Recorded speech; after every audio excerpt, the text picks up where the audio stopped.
Assalamualaikum warahmatullahi wabarakatuh. Selamat pagi. Hari ini kita akan memulai pembelajaran materi IPA yang diawali dengan materi sistem reproduksi.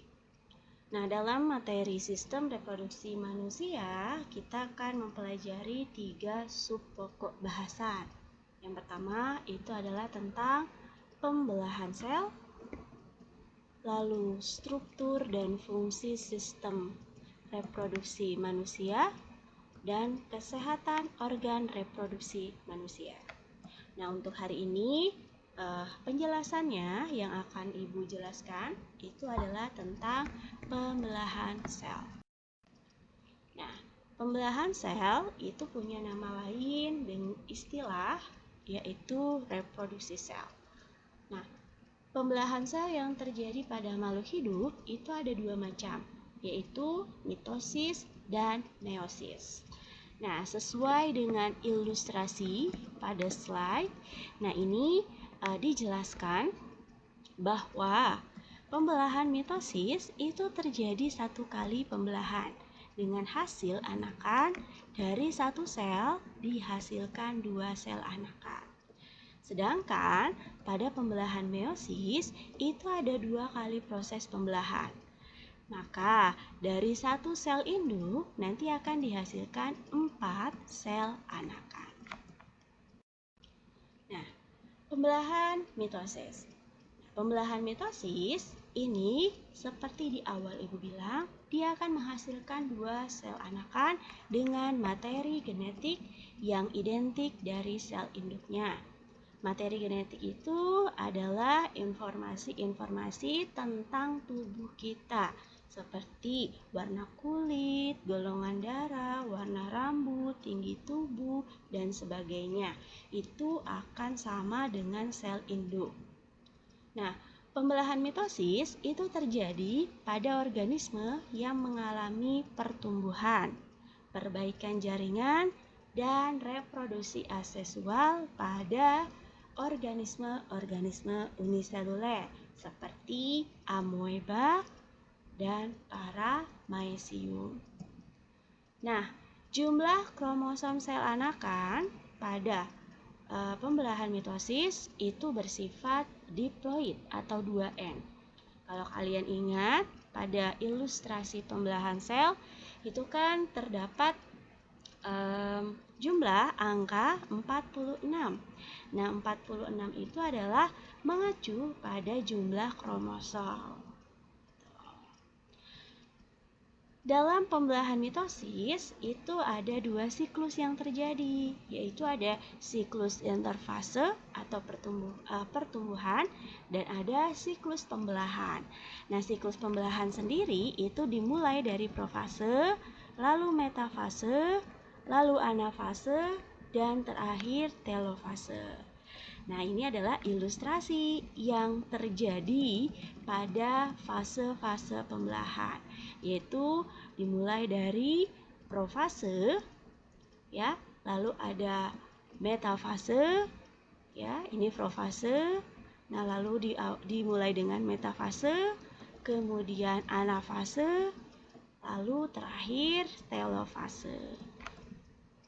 Nah, selanjutnya ini adalah penjelasan tentang interfase. Interfase kenapa disebut fase pertumbuhan atau disebut juga fase istirahat?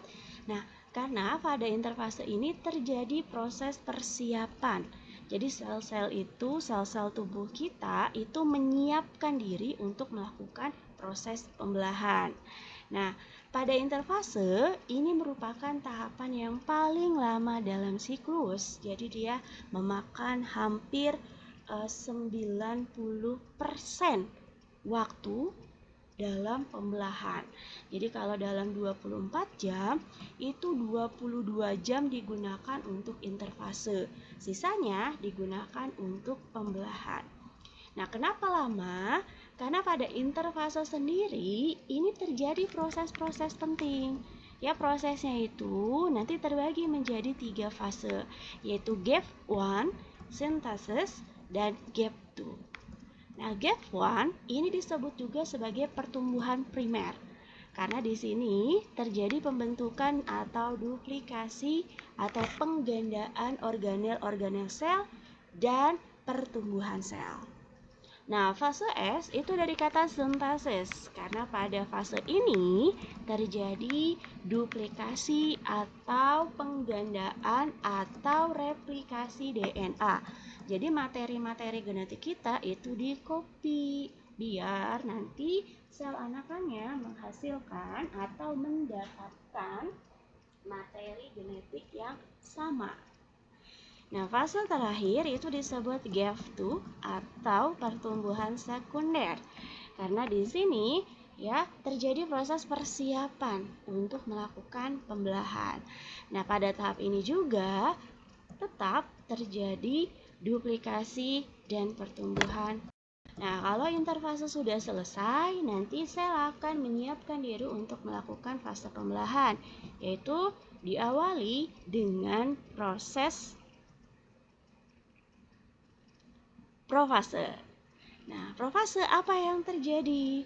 Nah, bisa kalian cermati pada profase itu memiliki ciri-ciri khas. Yang pertama, itu adalah sesuai gambar yang ditampilkan di slide. Ini ada organel yang bernama centriole. Nah, centriole ini pada profase itu akan mengalami duplikasi. Jadi dia memisah.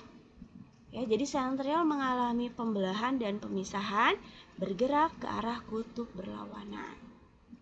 Nah, di saat itu kamu bisa lihat di dalam inti sel kromosom-kromosom mulai terbentuk. Nih, lalu kalau kromosom sudah terbentuk, inti sel ini akan menghilang. Jadi membran inti atau membran nukleus dan anak inti atau nukleolus akan menghilang. Gitu ya. Nah, lalu benang-benang spindle itu akan terbentuk. Jadi akan membentuk pancaran atau aster atau seperti garis yang menghubungkan antar centriole. Jadi centriole di ujung-ujung kutub itu saling terhubung melalui benang spindle. Nah, fase ini kita kenal dengan istilah profase.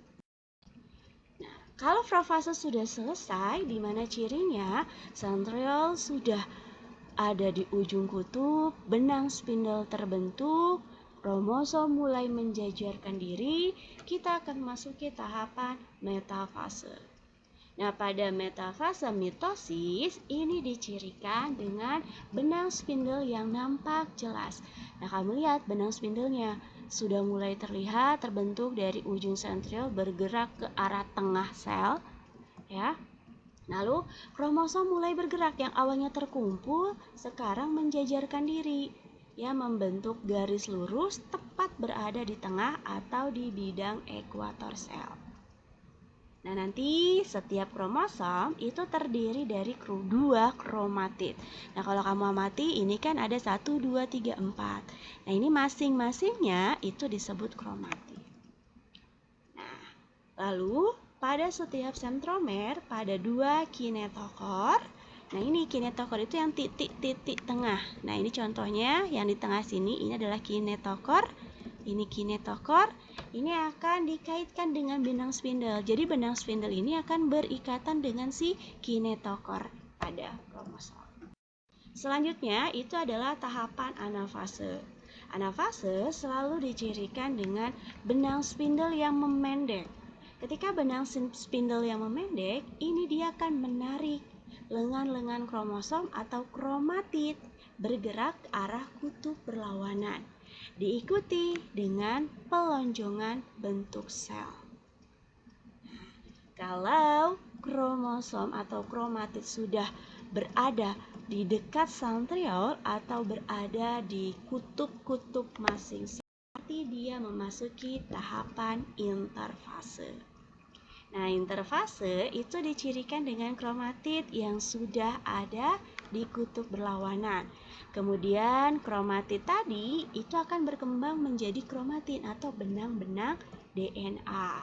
Nah, nanti membran inti yang tadi hilang itu akan dibentuk kembali. Nih, jadi ciri dari telofase itu akan terbentuk 2 inti sel. Nah, kalau misalnya dua inti sel ini sudah terbentuk, nanti proses pembelahan akan diakhiri dengan peristiwa sitokinesis. Apa itu sitokinesis? Yaitu pembagian sitoplasma sel. Sehingga ciri akhir dari proses sitokinesis yang selesai itu akan terbentuk dua sel anak. Itu penjelasan tentang mitosis. Selanjutnya, kita akan membahas tentang pembelahan meiosis. Apa itu pembelahan meiosis? Nah, di awal Ibu bilang tadi meiosis menghasilkan 4 sel anakan. Karena meiosis sendiri dalam proses pembelahannya itu terjadi 2 kali pembelahan. Nah, proses pembelahan meiosis itu menghasilkan sel anakan dengan jumlah kromosom setengah dari jumlah kromosom sel induk. Kenapa bisa setengah? Karena pada pembelahan meiosis terjadi peristiwa pindah silang. Nah, pembelahan meiosis bertujuan untuk perkembangbiakan secara seksual, di mana tujuan besarnya atau proses yang terjadi dalam pembelahan meiosis itu terjadi saat pembentukan sel gamet. Nah, meiosis mengalami pembelahan inti 2 kali, sehingga satu sel diploid akan menghasilkan 4 sel anakan haploid. Haploid itu maksudnya adalah setengah dari kromosom. Kalau kalian lihat gambar di ilustrasi awalnya sel induk punya angka 46. Tapi karena mengalami meiosis, anak-anaknya mengalami setengah atau mengalami pengurangan. Makanya jumlah sel-sel anakan menjadi 23. Ini yang dimaksud dengan pengurangan jumlah set kromosom. Sama seperti pembelahan mitosis, meiosis juga mengalami fase-fase dalam proses pembelahannya, yaitu ada fase pertumbuhan dan fase pembelahan. Ada interfase, lalu fase pembelahannya itu ada profase, metafase, anafase, dan telofase. Karena terjadi 2 kali pembelahan dalam proses meiosis, makanya dibedakan menjadi profase 1, metafase 1, anafase 1, telofase 1, lalu profase 2, metafase 2, anafase 2, dan telofase. Nah, kita mulai penjelasan tentang profase 1. Ini adalah pembelahan meiosis 1. Pada profase 1, ya, itu hampir sama. Semua pembelahan baik mitosis dan meiosis, profase selalu dicirikan dengan membran inti atau penghilangan inti sel. Jadi membran inti yang ada pada inti sel itu akan hilang. Lalu terbentuk gelondong pembelahan. Itu maksudnya adalah santriolnya terpisah ke arah kutub berlawanan dan benang-benang spindle terbentuk. Ini yang dimaksud dengan aster. Nah, kromosom ini mulai terbentuk, menebal. Nah, ini nanti akan membentuk kromosom homolog yang berpasangan. Nah, kalau kamu lihat kromosom-kromosom ini nanti akan berpasangan sesuai dengan bentuk, ukuran, dan jenisnya. Nah, pada proses profase ini pula terjadi peristiwa pindah silang, sehingga tiap anakan, tiap sel hasil meiosis ini akan menghasilkan sel anakan yang berbeda sifat dari sel induknya. Nah, lalu setelah profase 1 itu akan dilanjut dengan metafase 1. Nah, metafase 1 itu akan dicirikan dengan kromosom homolog atau disebut tetrad. Ya, tetrad itu maksudnya di sini ada 4 lengan kromosom. 1, 2, 3, 4. Jadi pasangan kromosom homolog itu disebut tetrad. Dia akan bergerak ke bidang ekuator. Jadi ada di tengah.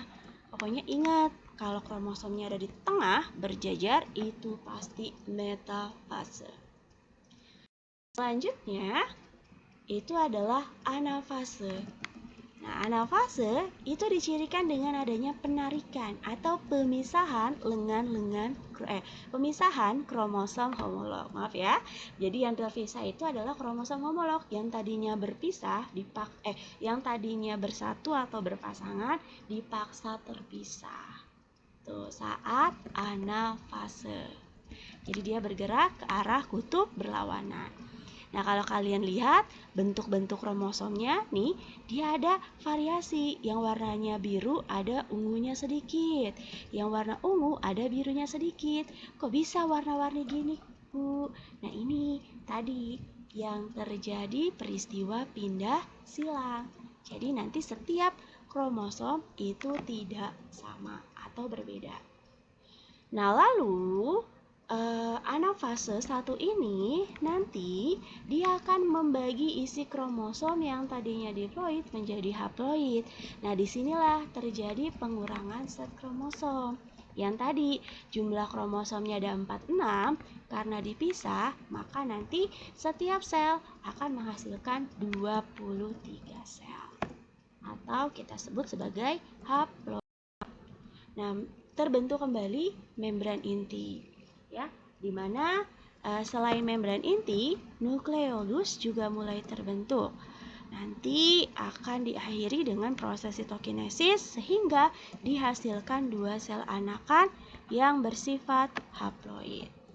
Nah, setelah proses telofase 1 dan sitokinesis 1, maka akan tahapan profase 2. Nah, jadi meiosis 2 mulai terjadi. Nah, kalian bisa amati ilustrasinya tuh.